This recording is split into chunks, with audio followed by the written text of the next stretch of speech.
নমস্কার বন্ধুরা, তো আজকে আপনাদের সাথে শেয়ার করছি কাঁচকলার কোপ্তা কারি। কিভাবে আমি বাড়িতেই সিম্পল রেসিপিটা বানিয়েছি সেটাই আপনাদের সাথে আজকে শেয়ার করব। নিরামিষ কাঁচকলা কোপ্তা কারি বানানোর জন্য এখানে দুটো কাঁচকলা সিদ্ধ করে নিয়েছি। দেখুন কীরকম টেক্সচারটা এসছে। আর নিয়েছি লঙ্কা কুচি, 3টে কাঁচা লঙ্কা চিরা, একটা টমেটো কুচি, নিয়েছি কিছু কাজু আর কিশমিশ আর ধনেপাতা। কোপ্তা বানানোর জন্য নিয়েছি ডাল। এখানে আমি মসুর ডাল ভিজিয়ে নিয়েছি 1 কাপ মতো। আপনারা চাইলে এটা মুগ ডাল দিয়েও করতে পারেন। আর লাগবে কিছু গুঁড়ো মশলা।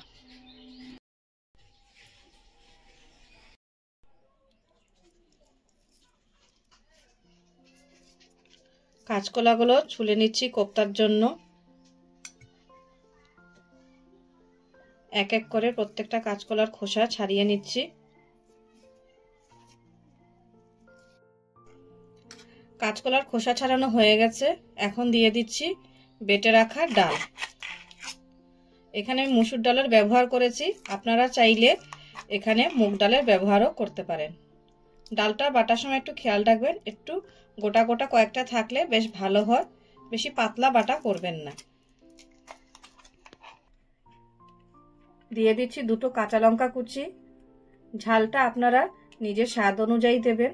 এখানে আমি 2টো কাঁচা লঙ্কা দিয়েছি। দিচ্ছি 1 চিমটি হলুদ, কালো জিরে, দিচ্ছি অল্প একটু লবণ আর ধনেপাতা কুচি।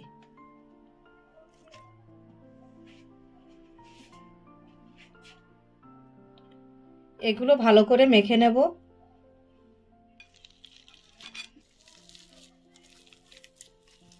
কাঁচকলাটা ভালো করে মেখে নিতে হবে আগে। এখানে নিরামিষ বলেছি এই কারণেই, কারণ এখানে পেঁয়াজ রসুনের কোনো ব্যবহার করা হয়নি।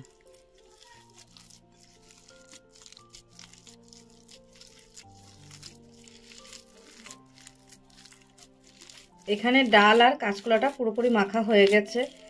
তো আমার এখানে কিছু এক্সট্রা বাইন্ডিংয়ের জন্য দেওয়া হয়নি, এমনিতেই কোপ্তার আকার ধরে নেবে।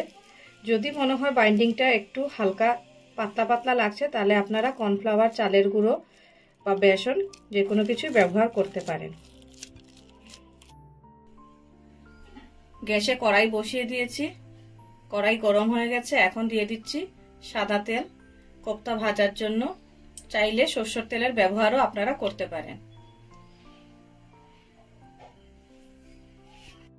তেল গরম হয়ে গেছে। এখন কাঁচকলার কোপ্তাগুলো দিয়ে দেবো এক এক করে।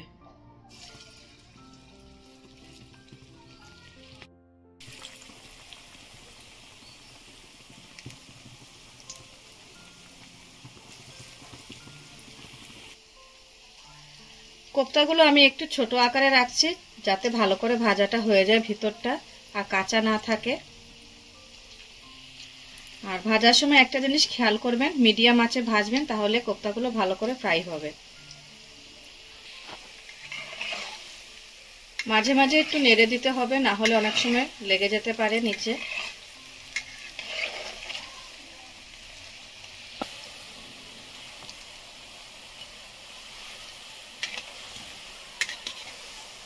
এই কোপ্তাগুলো এমনিতে খালি খালিও খাওয়া যায়, চায়ের সাথেও আপনারা স্ন্যাক্স হিসাবে খেতে পারেন।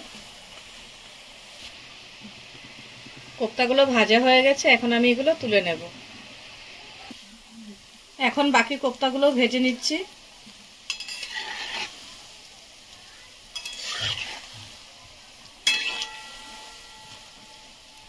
কোপ্তাগুলো ভাজা হয়ে গেছে, আর এগুলোর টেক্সচারটা শুনুন কিরকম শব্দ করছে। খুবই ক্রাঞ্চি হয়েছে বাইরের দিকটা।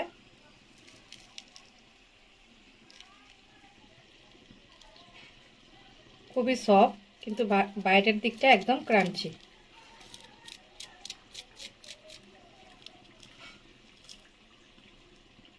কোপ্তা ভাজার তেলটা কমিয়ে নিয়েছি, সেই কড়াইতে এখন দিয়ে দিচ্ছি গোটা গরম মশলা,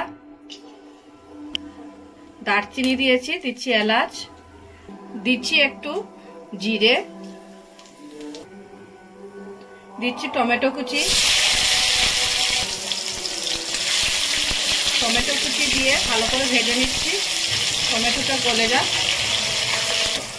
টমেটো গলে গেছে, এখন দিয়ে দেবো কিছু গুঁড়ো মশলা। দিচ্ছি অল্প একটু হলুদ গুঁড়ো আর দিচ্ছি জিরে গুঁড়ো। দিচ্ছি হাফ চামচ লবণ,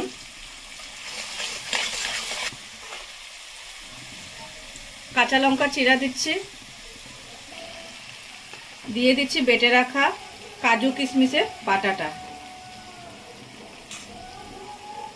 সাউন্ডের কিছু একটা প্রবলেম হচ্ছে, কারণ পাশেই এখানে কীর্তন চলছে অষ্টপ্রহর, তো কিছু মাইকের আওয়াজ আসতে পারে, তো সেজন্য ক্ষমা প্রার্থী। বাটাটা দিয়ে ভালো করে নেড়ে নেব।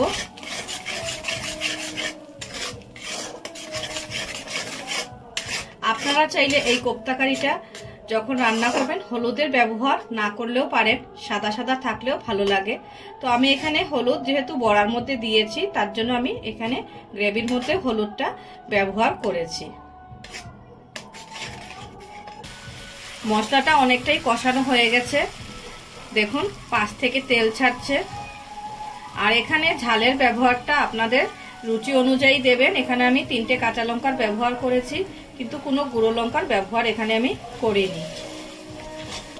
মশলা তেল ছেড়ে দিয়েছে পুরোপুরি। এখন আমি বাটি ধোয়া জলটা দিয়ে দিচ্ছি। এখানে মশলা ধোয়া জল মানে যেটা মধ্যে আমি বেটেছিলাম কাজু কিশমিশ, তো সেই জলটা আমি ব্যবহার করছি, ফেলে দিচ্ছি না সেটা।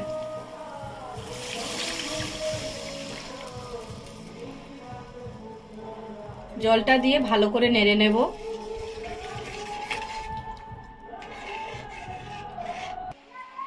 মশলা ধোয়া জলটা দেওয়ার পরেও আমার মনে হচ্ছিল একটু জলের প্রয়োজন, তো আমি গরম জলের ব্যবহার করছি এখানে কোপ্তাগুলো দেওয়ার আগে। ঝোলটা ফুটতে দেব। এখন ঝোলটা ফুটে উঠেছে, এখন আমি কোপ্তাগুলো দিয়ে দেব।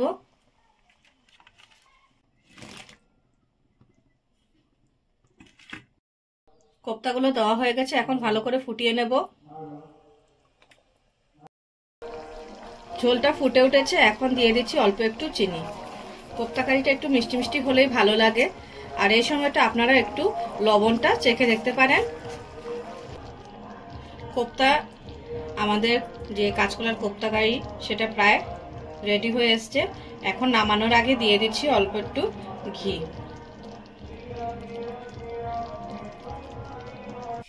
অল্প একটু মেথি পাতা ছিটিয়ে দিচ্ছি, তাতে ফ্লেভারটা বেশ ভালোই আসে। তো তৈরি হয়ে গেল আমাদের কাঁচকলার কোপ্তা কারি। এখন সার্ভ করে নেব। আর কেমন লাগলো আমার এই সহজ রেসিপিটা অবশ্যই কমেন্ট করে জানাবেন। এই রান্না কোনো নতুন রান্না না, তো আমি কিভাবে করি সেটাই আজকে দেখালাম। ভালো লাগলে অবশ্যই লাইক, শেয়ার ও কমেন্ট করবেন, ও প্লিজ সাবস্ক্রাইব করতে ভুলবেন না।